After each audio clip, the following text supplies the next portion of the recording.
Good evening and welcome to the overnight edition of From Day One, the Part 3 edition. Tonight we have our Part 2 of Lloyd Auerbach, Parapsychology, ESP, and NDEs.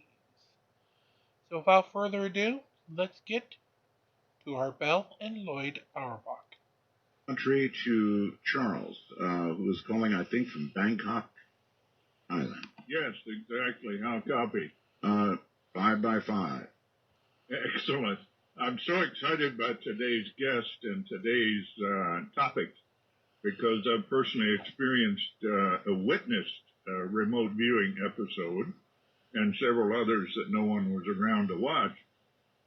But it's very difficult to live in America and pursue paranormal experiences and research and so on, because of the massive rejection. So I've, on many reasons, moved to Thailand. Mm-hmm. And here, of course, spirits are everywhere. And nobody is going to put you down for any of these, what Americans would call stupid stuff.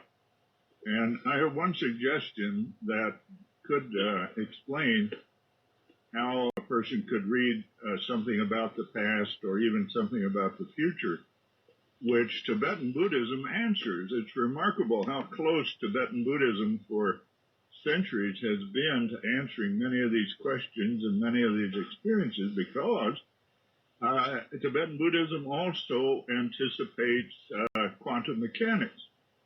It's really something to read. So I suggest that time is continuous. It always has been, it always will be, and the present, the past, and the future are always right there. If we can overcome our fear or in some ways be triggered to cross the disbelief barrier and reach those moments in especially the past, but they're always there. That's the thing. They're not being recalled. They're just being tapped. Mm-hmm. What do you think, guest? Well, you know, that is one model of time, is that time is simultaneous, that all moments in time exist at the same moment. It's really our consciousness that shapes the direction of what we're doing. And, that's one concept. There are those people who subscribe to the idea that there is actually no time at all, that it's really all consciousness. And then there are those that say the past has happened and the moments are gone, but the future is something that is about to happen, so we can kind of pick up a probable future. It's hard to say. I mean, there's even the idea that every moment in the past is actually becomes a parallel universe, or a different way, a different access point in the multiverse that's there. And I'm not actually sure myself which is which. I do see what happens with these hauntings, where people seem to pick up on what looks to be a very programmed recording, and yet there are also stories of what are called time slips. Oh, you know what? We just lost him. We just lost him. There's this, just as he was mentioning time slips, boom, he was gone, just like that. You know, one thing, this phone that I have literally has everything that a person could want. I mean, there is a button on here for everything. And there are buttons on here for things that I don't even know, frankly, what they are. And I'm going to try and redial him. We're going to see if we can get him back. Let's see.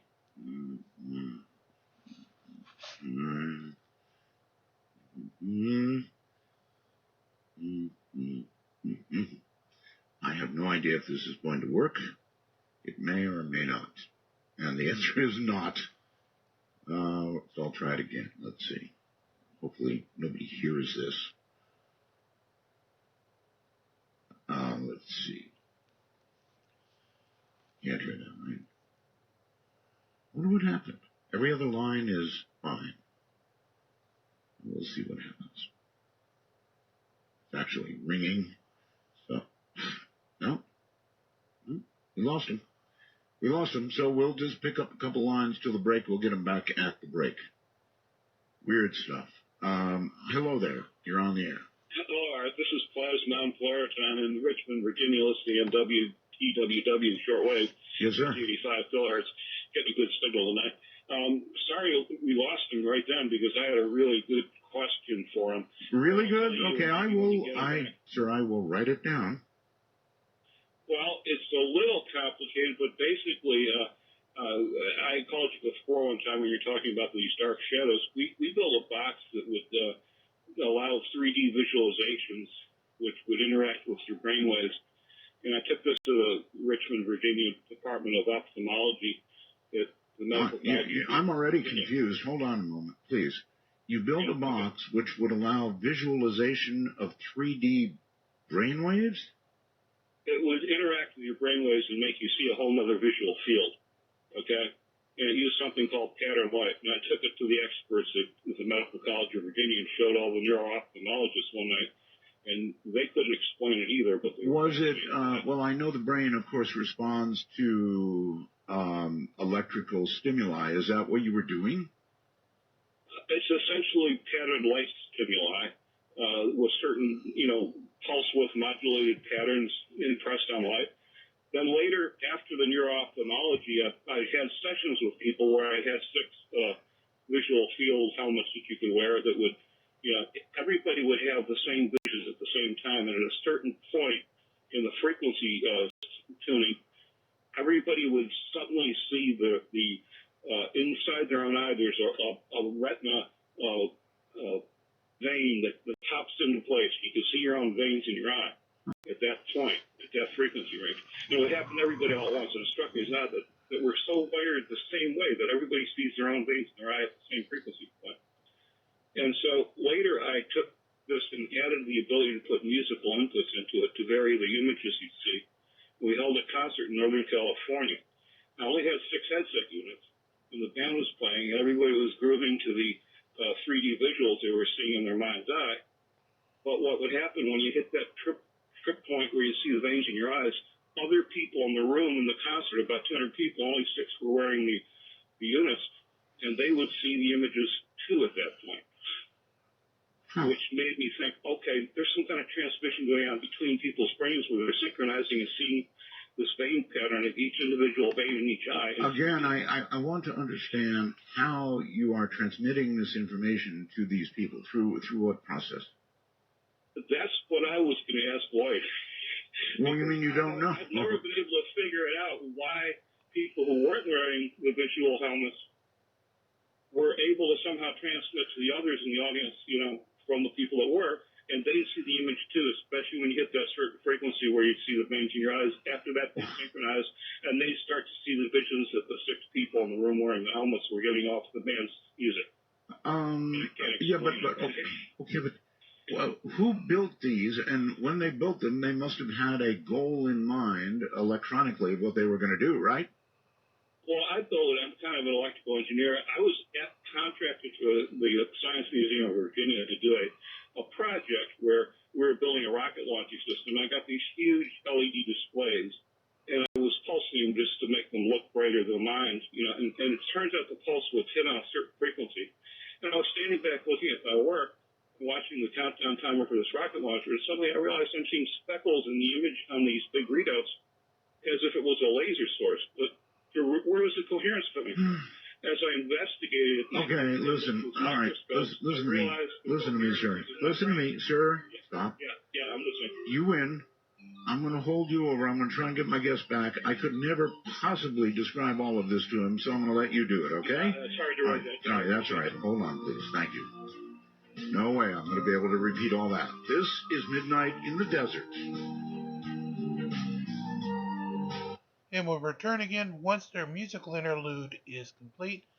I'm thinking of switching over to the Kraken server to give you some video from that play as we continue with our build. So if you do see the server switch, that would be the reason why. From the high desert and the great American Southwest, this is Midnight in the Desert, exclusively on the Dark Matter Digital Network. To call the show, dial 1-952-CALL-ART. That's 1-952-225-5278. All right. I think we've straightened it all out. Lloyd, are you there? I am. Okay. So I had a caller on. I don't know if you continued to listen to the show. I'm going to have to find the caller among all these calls because I had to put everybody on hold to try and get you back. Right. So hello there. Were you the caller that was? The caller back. Yeah, good shot, first time. Sure, all right. first time, sure. So Lloyd is here. Try and describe, if you will, what you did to me in a short time, and see if we can make sense of it. All right. Well, Lloyd, did you hear any of what was on the air that I said earlier? I did not. Okay. Try to make it really succinct here. I have developed this pattern light thing it's like a 3D visor that you can wear. And it's sort of accidentally while I was working on another project. I found out the light that was being emitted from some LEDs was actually because I was pulsing and was interacting somehow to make it look like speckles like you'd see from a laser. And I determined that, in fact, there was no speckles in the light I was looking at. What was happening is the coherence that you'd normally expect to come from a laser beam was occurring in the neural network in my own brain. Okay? Mm-hmm. And that's where the coherence was coming from. I tried magnifying it, didn't obey the laws of optics, and finally I said, this has got to be in my brain. So I further researched, and I found out that I could make a dream machine where I could basically dial up 3D images in my mind's eye, separate from my regular visual field. And that was pretty cool. I showed it to the neuro-ophthalmology department in the local medical school, and they thought it was fascinating. You couldn't explain it either. And then I added an audio input and went out and did a concert in Northern California where there were a band, and there's 6 people wearing these visor helmet kind of things that were grooved into the musical patterns in their mind's eye. And the rest of the people in the audience, there was about 200, at some point when a certain frequency hit and it clicked on so that everybody with the visor saw the vein in their own retina at that point, which is normally blanked out in your regular vision. Your brain is blocking it out so that it doesn't interfere with your visual field. Well, everybody else, when you hit that frequency where you see your retina vein, started picking up on the images too, even though they weren't wearing the visor.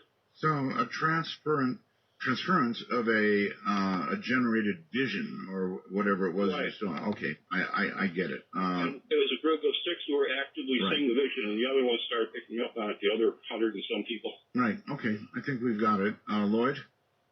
I don't know what to make of it. I mean, that's something that really should be taken a look at a little bit further because there's, my colleague Ed May, who, again, the main author on ESP Wars, if you approach psychic ability from the perspective he is, which is that it's really an issue for physics and neuroscience, that technically we might be able to develop a psychic chip for artificial intelligence. We might be able to locate it.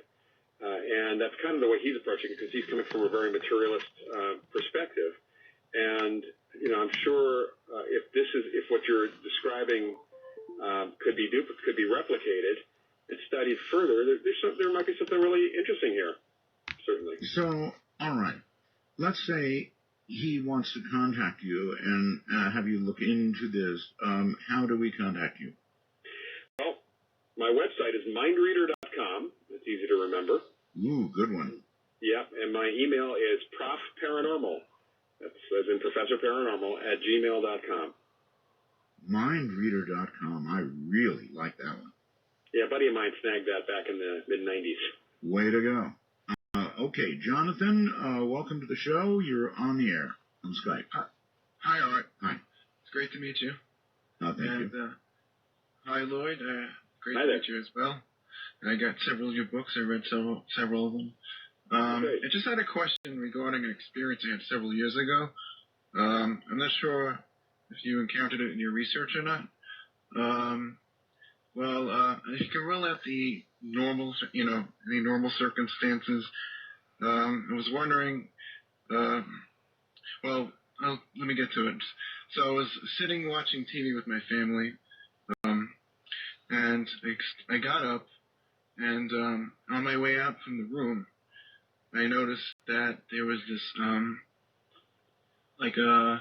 how would you describe, it looked like a wavery effect in the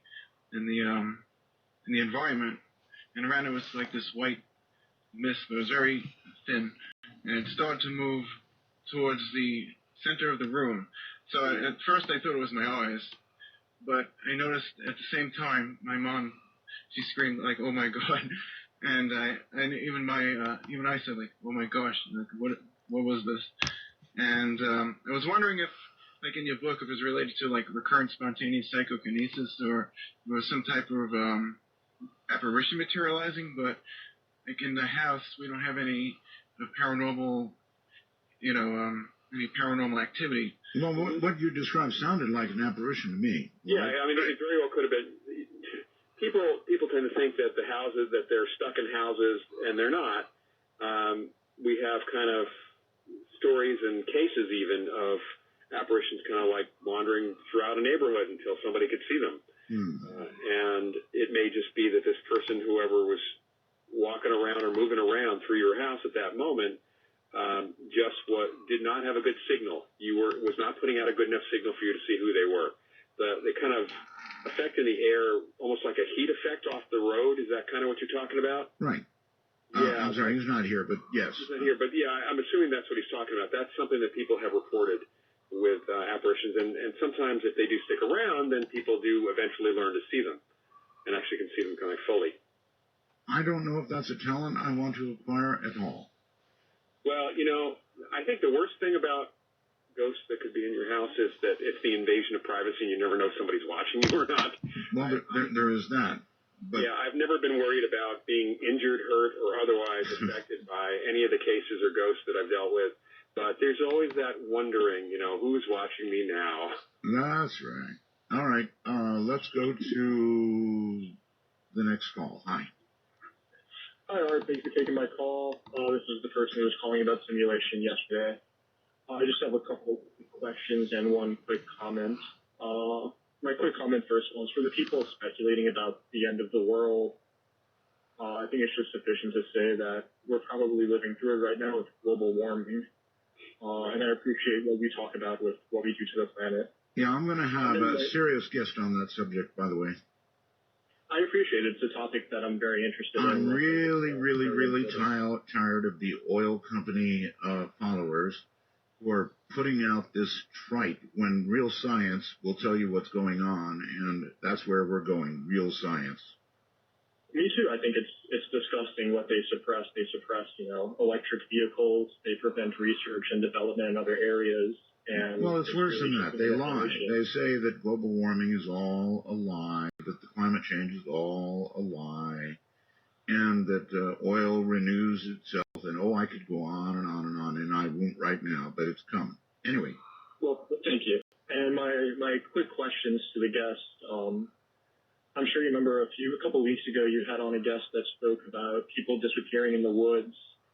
And my question deals with what Lloyd was talking about with, shadow people. Mm-hmm. If he thinks there might be any correlation or whether there's any, similarities between either, these people that talk, like children who talk about seeing fuzzy men in the woods with no eyes, or whether they talk about Slender Man or some voodoo type stuff. And then my final question deals, because I am interested in simulation, whether the people in the woods, like the different ghosts who are repeating and repeating, whether this might be an instance of not quite frame drag, but sort of a glitch in the system where there's this sort of remembrance in the, I guess you could say, the DNA of the area. And a quick shout out to the Facebook group Midnight in the Desert, and thank you very much, Art. I appreciate it. Sure. That's a lot to cover. So the shadow people thing, so tomorrow night we're going to have a guest specifically on shadow people. I shouldn't be giving that away, but I don't care. And if you want to expand on that, Lloyd, you're welcome to, or you can move on to Bigfoot and that kind of thing that are seen. He asked about that. Yeah. Slender Man and voodoo. Yeah. Well, what about voodoo? I mean, voodoo is a religion. That does use magic, or at least there's variations of it, and it's based in West African beliefs, and there's nothing inherent in voodoo that's any different than any other religion, really, other than they do use psychic ability from time to time, and that's certainly nothing inherently bad about voodoo that's there.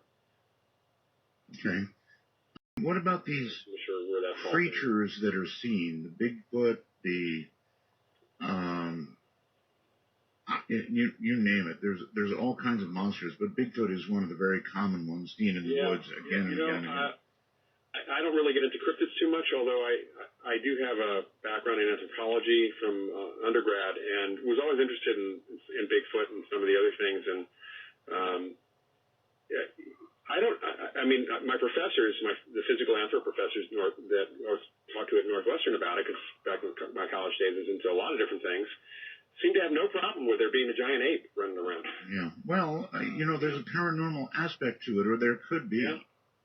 There could very, very well be, and it's like, I went to school at Northwestern when J. Allen Hynek was there, and he was the chairman of our astronomy department, and I interacted with Hynek quite a bit. Yeah. And he had always told me, because he was very knowledgeable about parapsychology, and I actually know Jacques Vallée, and there's this issue of whether some of these things, whether they're, some UFOs certainly seem to be nuts and bolts hardware, but then there's some stuff that may be, as Hynek, psychic projections, kind of what even Jung talked about. And it may be that we may have real giant apes running around, but then we also may have psychic projections because we believe in giant apes running around, and there may be something else going on too. It's kind of it is a mystery, and mysteries are always good. It's just unfortunate that mainstream science doesn't want to look at these mysteries. All right, I am going to answer this call, even though the person calling himself Quick Guy is sitting in a chair with a weird expression on his face and a glass of booze in his hand. It doesn't encourage me to answer the call, but I'm gonna. Quick Guy, hello. You got me down to a T, buddy. How am I sounding? So far, okay. All right, much obliged. Thanks for having me on. Sure. I got a question for your guest, Lloyd. Lloyd, hello. Yeah, hi. My question relates to sort of when that segment of the show when we were talking about the zone and how to use psychokinesis. I'm a bit of a history student myself, specifically in Asian history, and a previous caller had mentioned Buddhism.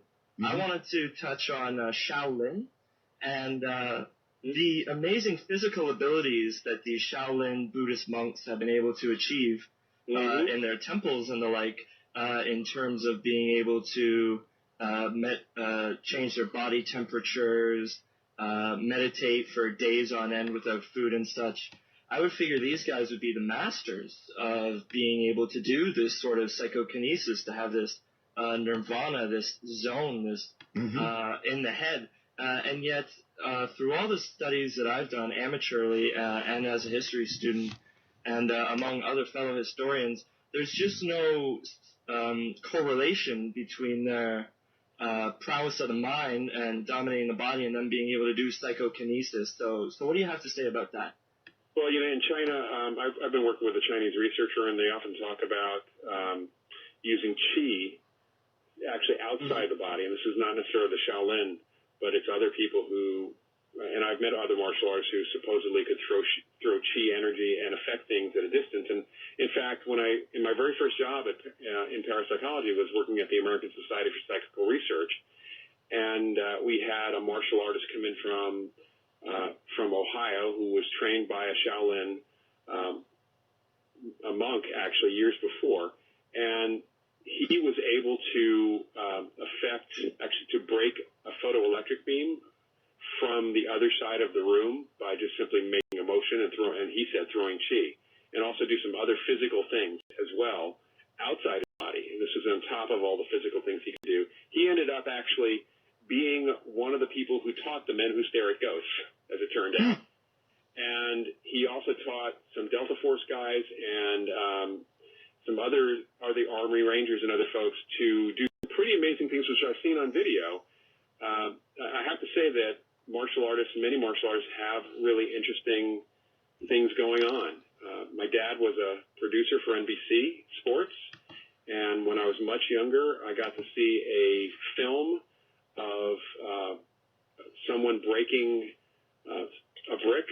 some brick surface, actually was multi-layers, with their hand, which is, something that martial artists can do, but it was shot at 1,000 frames per second, And I've seen it talked about in other places as well. And the film did exist at NBC, at least during the 70s, early 70s. And you see the stone breaking before the hand actually hits it. Well, that's fascinating, actually. Thank you very much for that answer. Thank you for having me on, Art. All right. And, yeah, much obliged. Excellent talk tonight. Thanks, guys. Right, thank you. Here's a second caller referring to the East, the other caller from Bangkok. Why is it, Lloyd, that people, actually, you know what, we're going to go ahead and take a break. And when we come back, if you wouldn't mind, I want to talk about that. Why people in other parts of the world, I've spent a great deal of time myself in the Far East, and they have extremely different attitudes about the kinds of things that we're talking about tonight. Maybe we get on that when we get back. Stay right where you are. You're listening to Midnight in the Desert, raging through the night. And again, we'll return as soon as we get their musical interlude complete. Since Nexters and my machine finally let us connect.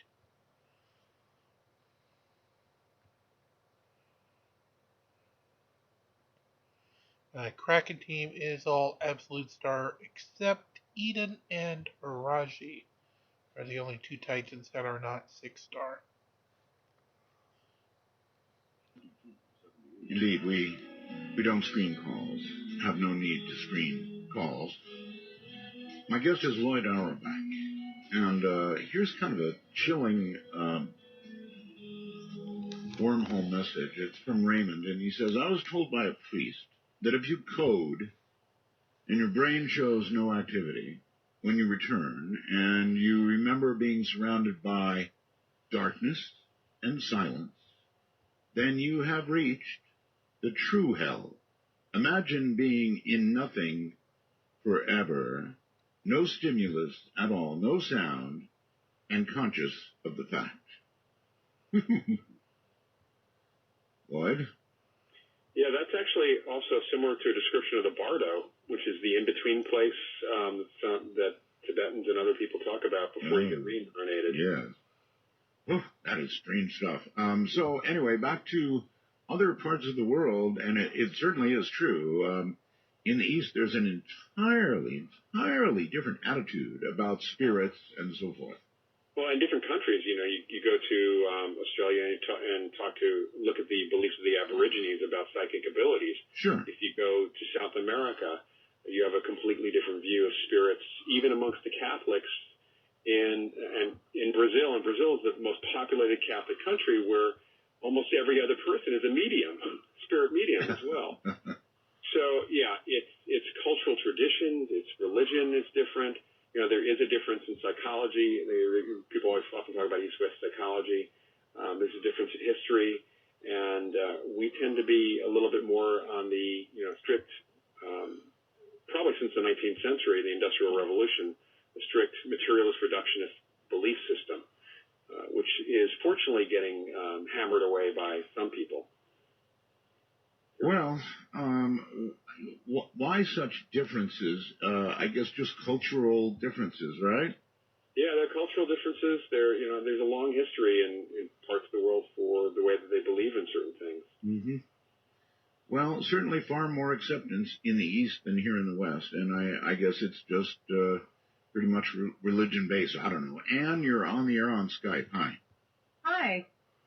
I was calling about something that you had said about the early in the broadcast about people remembering and not being able to remember their near-death experiences. Right. And I wanted to throw in there was a drug called Versed that is given to most surgery patients, and I wondered how many people actually had near-death experiences and didn't remember it because they were given that drug.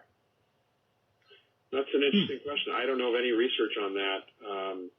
The drug itself doesn't sound familiar to me, but that's something that would be very interesting to look into. Of course, people have near-death experiences also when they're in crisis outside the hospital, too. And then some people they're declared dead by paramedics or other folks. Of course, they're not checking their brain activity at that point, but they certainly coded in other ways, and they don't have the near-death experience when they're resuscitated. So It's not. It may be related to the drug, and it may not be. But it'd be interesting to look into that, certainly. All right. Well, thank you very much. Anything else, Ann? No, that was it. Thank you. Right. Thank you very much. Okay, let me bring up a subject with you that you may or may not wish to talk about, and that is drugs.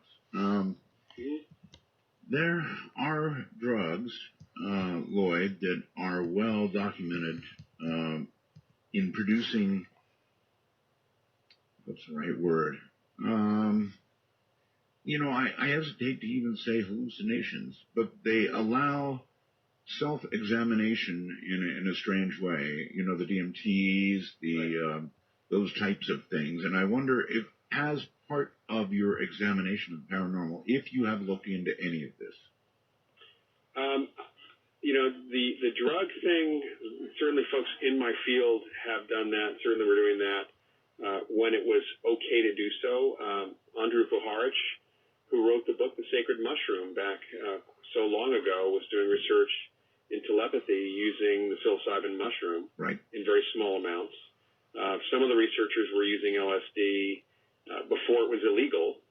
And I know there have been some other experiments done, perhaps maybe on the side with marijuana and some other things. Parapsychology is incredibly underfunded. So trying to do a drug trial or something with drugs today requires incredible oversight at any university or any laboratory these days. Sure. And there's just no money to do it. So we have to go on the second-hand or even first-hand observations, anecdotal stories that people tell us when they have these experiences. And it seems that it's not just drugs, food stuff. Food is a drug. Sure. And you can play with food and have people's states of consciousness affected. And we do know that changing a person's state of consciousness can make them more or less psychic, depending on the person and the state of consciousness they go into. The biggest problem with hallucinogens is being able to separate the psychic imagery from the hallucinatory imagery. Yes, I guess the big question is whether there even is truly a separation, and it may be. There may not be. There may not be. It may be that it actually does open doors. I won't encourage anybody to experiment with drugs, but it may be. One of the effects that's reported with hallucinogens is synesthesia. Mm-hmm. That people will suddenly see the music in color. That's right. As it's playing. That's right. It's a switching of sensory input and perception. That's what synesthesia is. And there is now some study going on. My colleague Ed May, actually, with his colleague in India, Sonali Marwaha, and Christine Simmons-Moore at the University of West Georgia are all doing research on synesthesia, and that people with some degree of synesthesia may actually be psychic. That may be an indicator of psychic ability. As it turns out, Joe McMoneagle, who was viewer number 1 for the Stargate program, for the U.S. Army remote viewing program, and Angela Ford, who wasn't designated as number 2, but was one of the better viewers, are both synesthetes. They both have some degree of synesthesia. About 4% of the population has synesthesia to some degree or another. And right now there's some plan to get some research money to look into this question and also to do some genetic testing on the people who have shown that they have these abilities and see if you can identify genetically the synesthesia connection to this too. By the way, Joe McMoneagle, I don't know if you know this or not. I'm sure you very well must, but he had an NDE. He definitely flatlined, and oh, what a story! Yeah. What a story he tells. Well, his story is actually in ESP Wars because Joe is one of our major contributors to the book, as it happens. And so his full story of his NDEs, he actually had a couple of them, are in this book. And I'm in contact with Joe every now and then. Of course, Ed May is in touch with him and still does research with him. They still do remote viewing research. Well, we were doing a show on remote viewing, and we somehow stumbled into the NDE that he had, and he began to tell that story, and oh my God, that amazing, was some serious NDE. Yes, Yeah. very. Yeah. And I only got part of it. I need to get him back, and I need to hear that story in detail because it's really something. Yeah, it is. it's an amazing story. And again, you'll find it. You got a copy of the book, Art, so it's in there. There you go. Yeah. All right. Hold tight right where you are. We've got our last break coming up, and then we will continue to take your calls. You still can get a call in, whether it's by phone, you know that number, 952-225-5278, or, of course, Skype at MITD51 for North America and 55 for the world. I'm Art Bell, Midnight in the Desert, just rocking away. And again, we'll return for their final break, as he said, once their musical interlude concludes.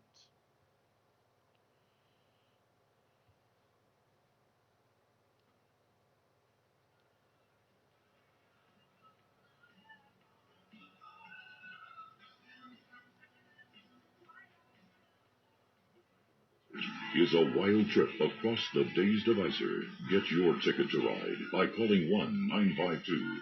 Call Art. That's 1-952-225-5278. We definitely take you across the Days Divisor. Lloyd Edward is my guest, and what a program this has been. We've been all over the place, and here we go again. From Tim through the wormhole. Tim says, Art, what's the chance that a shadow person may be a remote viewer? I had heard this is a possibility. God, that's awful to even imagine for me. Could a shadow person, could that be, Lloyd? Well, that would fall into the idea of bilocation and out-of-body experience, which is different experientially for people, certainly, and remote viewing. Remote viewing, they're fully aware and they're in the location. They don't actually go. They don't even send their mind to the location. They just get information from the location. Okay. I guess. I mean, we think we know that, right? There aren't so few absolutes. Well, that certainly is the experience of remote viewers. There are instances where people. We did out-of-body experience research with a guy named Alex Tanis, a very talented psychic and researcher and teacher back at the American Society for Psychical Research. I was marginally on the outside of that research when I was working there. I actually put up a video about that experiment, in fact, on my YouTube channel. If you just go to YouTube and look for ASPR OBE experiment, you can find it. And Alex had experiences where he had an out-of-body experience, traveled in his out-of-body state, he reported, and was seen at the other end. Oh, boy. And, those kinds of experiences go back hundreds of years, actually. We have crisis apparitions where people are in crisis and they seem to project themselves to loved ones to try to get help. And apparitions of living people from time to time, when people are having an out-of-body experience in their dreams, they can sometimes be seen as ghosts. So it's possible that some of the shadow people, I wouldn't say remote viewers, but there might be somebody. That's disturbing to me. Because the whole shadow person thing just absolutely, I'm going to be honest, it scared the hell out of me. It really did. And there's that group of shadow people that apparently wear fedora hats or something. Oh, yeah, I know. I've seen it's one of those phenomena that we're not really sure, and frankly, in parapsychology, we only touch them. First of all, they don't get reported to us that often, and when we look into them, they tend to be in the ghost. The ones that work seem to be in the ghostly category. Of all the things that I would have, shadow person. Wheeling, Illinois, I think it is. Hello. All right. Yes. Finally, get on. I have a question about near-death experiences. Yes. I've always been fascinated by this, but my problem with it, and truly believing in it is if we do believe that there is a God, and I do myself, I'm a believer, Art. Why would he show us a glimpse of the afterlife, and why would he show some people a glimpse of the afterlife and not others? Thanks. Yeah, you're welcome. It's a heck of a good question, Lloyd. God's supposed to be unknowable, so I couldn't answer that question. Well done. Because that's a tough question. I mean, if you... how we're human. If there is a God, who are we to presume we know the mind of God? Well done. I have no response to that. Yeah, I just, that's... But really, it is a pretty good question. Some people have these experiences, and then other people, nothing. I would hate to think that the person who sent the wormhole message is correct. Well, some people die on the operating table. They do. So we don't know whether they may have had those experiences. The people who do have these near-death experiences sometimes say that there is a person there. And there have been cross-cultural studies, by the way. Some people meet relatives, some people meet religious figures, and it's based on the religion that you are. So in a cross-cultural study done by Carlos Osis and Earl Under Harrelson years ago, looking at Christians in the U.S. with near-death experiences and Hindus in India, the Christians tended to see either relatives or saints or Jesus or Christian figures. The Hindus saw Hindu gods. Mm-hmm. So what's going on there? I have no idea. That's an honest answer. All right, up to Bozeman, Montana. Hello. Hi, Art. Wow, I actually managed to get you. You did? Man, you Roswell. So many. I've been listening to you since I was 5 years old back in the 80s. And you're 80 now, right? Yeah, yes, that's it. I'm kidding. Really glad that you're back on the air. Thank you. 100%. Thank you. Lloyd, I was wondering what your thoughts on the possibility of all this PK activity being quantum in nature. Just speaking about quantum entanglement and quantum physics, anything that you're close to, you might be able to affect with your mind just due to the very nature of particles. Well, if we want to speculate from a science fiction perspective, we could possibly scale it up from the quantum level to the macro level. The biggest problem we've got is this scaling up. A big thing moves. Now, of course, that big thing, a chair or even a ball, is made up of quantum particles, and we might affect them. We'd have to affect them all, I guess, and maybe even affect gravity. Maybe we're affecting gravity. Yeah. So just, thinking about at some point if you'd be able to find a way to look at particles, that people move particles, is that much had to be easier than, moving bigger things. Good point. Yeah, it's a good point. And we're just, I think we're still scratching the surface in physics of a lot of what's going on in the quantum world and how it scales up, or does it even scale up? There is, I get something called Science News, Lloyd, and there is something very interesting going on with quantum entanglement. They're determining that there is a way, perhaps, to use the entanglement aspect to communicate, to actually transmit information. They're right on the edge of this. I knew this was coming. I knew it had to come. I knew it too. And of course, science fiction writers always talk about the Ansible, which is basically on that principle. So it's got to be coming. It's spooky action at a distance. Big one. And speaking of distances, Andy Jazz, it is down in Australia. Hello. Hi, Art. How are you? I'm very well indeed, thank you. That's good. I just wanted to know if Lloyd has had any experience with the phenomena of streetlights turning off or on as you drive by. Is this a phenomena, or is it just a case of you only noticing the few times that it does happen and not probably the million times that it doesn't? Similar to the 1111 phenomena. Right. Also known as Streetlife Interference, or SLI. My field. Well, we'd have to take each individual streetlight incident separately, because some streetlights do have photoelectric cells that, when a light beam hits them as if it's the sun hitting them, they can turn off. So a car driving by can reflect off something, can cause it to snap off. But that said, I've seen a few people. We've had a few people over the years who have said that they could turn off streetlights, and walking by on a quiet street, as they walk by the streetlights turned out. So that was pretty cool to see that happen. And of course, then you do have times that streetlights do cycle on and off. So it may just be that some of the streetlights that were even turning off for this guy could have been because of the cycle that was happening.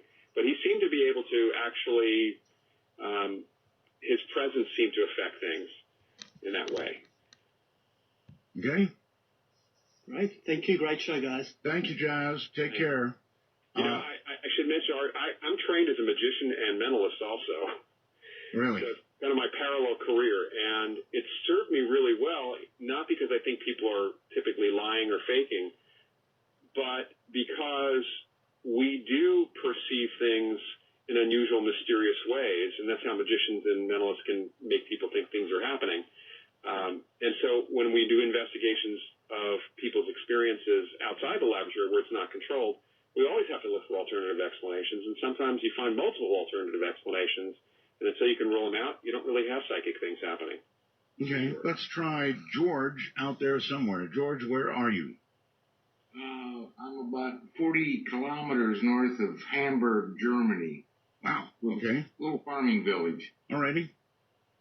I had an experience at 5 years old. I'm an American, by the way. I had my tonsils taken out, and I always had a problem as a kid of sleeping or going to sleep easily. So, and at that time they used, I'm not sure, gas or something to put you out. Mm-hmm, yes. And when they put me out, I died on the table.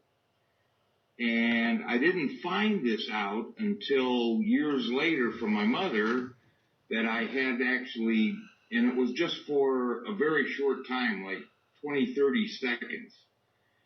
And, but I distinctly remember, and remember it today, floating and noticing that my, gown that I could see the color of it, this light blue. Rather than seeing a bright light or a tunnel, I had like an illuminated screen in front of me. Wow. And I'm floating, and the screen was white. Everything else around me was kind of a gray, and I could hear them talking. The physician was my uncle. And I know they were concerned, and I was telling him, I'm right here. Everything's okay. I'm fine. And next thing I know, I woke up in the bed, but I had no bed in the back in my room after the operation. Boy, this sounds like a very, very strongly imprinted memory. Yes, very strong. I'll never forget this. It's just like it was yesterday. And I'm 65, so that was 60 years ago. Mm-hmm. Right. The effects, actually, of the gas they used back then, very weird. I had some, too. Nothing like you had, and I certainly died on nobody's table. But that's really something. NDEs absolutely fascinate me. George, I can't tell you enough how much I appreciate your call. Any comment, Lloyd? Well, you know, people, there are different images than the traditional tunnel and light. When I was over in Japan a number of years ago, I talked to a number of people. I was doing a show on near-death experiences and talked to a number of people who didn't see, they had near-death experiences. They all had classic effects post the experience and biologically had the effects, but they were crossing a bridge. They crossed a bridge. There was no tunnel. There was a bridge. And then there was a rose garden, a flower garden on a sunny day, and that's where they met their ancestor who told them it wasn't their time and sent them back. And we see this in different parts, and you talk about East-West psychology here. It seems like in China and Japan, I've talked to people from the Chinese community here in the Bay Area, and they too who have had near-death experiences, did not experience the tunnel effect, which kind of contradicts some of the explanations that neurobiologists have come up with for what a near-death experience is. And it's always interesting that he remembers it so vividly is an earmark of a true NDE. That kind of imprinting and effect is absolutely an earmark of it. There you go, George.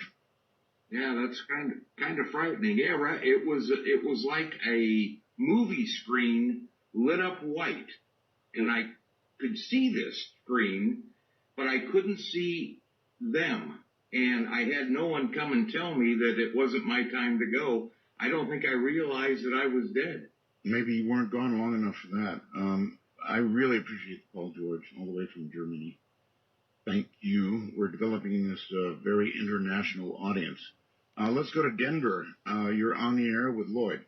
Hey, Art. This is Matt, your undefeated atheist from Friday night, part of the 5-0, Matt. 5-0, part of the DM Talk hashtag over at Twitter.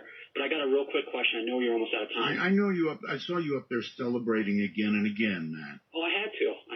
That's what you got to do. You got to celebrate your victories. Okay. Anyway. All right. So real quick, I had a question. It was about his experiences where he said that he witnessed in a controlled environment, the spoon bending and the pencil rolling. My question is, and I know you have a problem with funding, that if you've proven this in like a vacuum kind of scientific kind of element, why not take this to the $1 Million Skeptic or $1 Million Paranormal Challenge? Make the $1 million, prove it, legitimize it, and make grant money, Well, I would encourage you to go to Randy's site, to randy.org, and actually read the application process and the rules, and you'll see why no one actually takes that research there. I've seen people go on his things, but he only seems to get, kind of the kooky people. The people who are legitimate, people claim they really want it. Yeah, people who really look at the rules and look at the challenge, it's not about whether they can do it or not. It's about who owns the rights to what.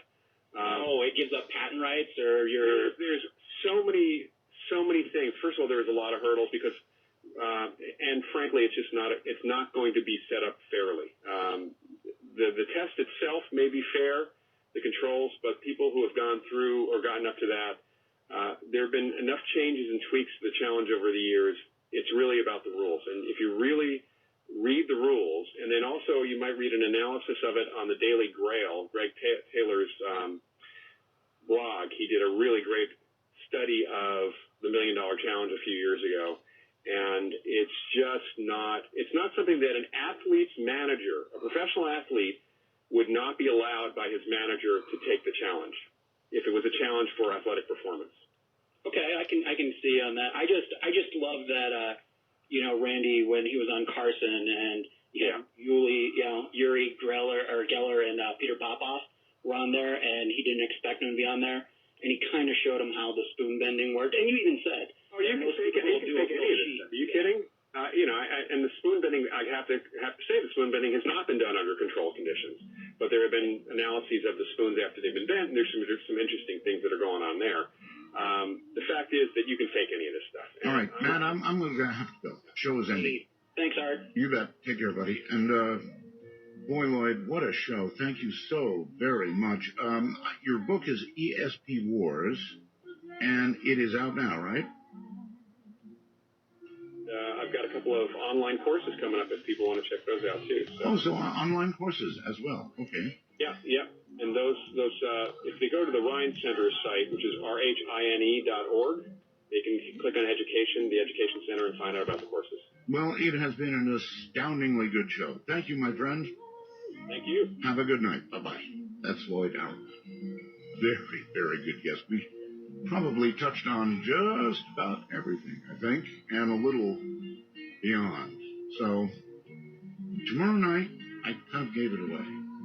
Unless I'm wrong, I believe it is Shadow People, and it's going to be a very unsettling show for me in view of what's happened recently. But unsettling, that's what we do. Good night, all. From the great American Southwest, and here in Dominion, that was Art Bell and Lloyd Hellerbach. So with that, we'll finish this last fight and we'll call the day to a close. As always, please do like, share, and subscribe. Get us to those goals of 50,000 viewers, 1,000 subscribers. So Boxing Experiences will send us those red nice boxes. And of course, YouTube will send us YouTube. CoinBase and Ibotta are below. Fill those out to get your $10 free. And of course, the other available perks as well.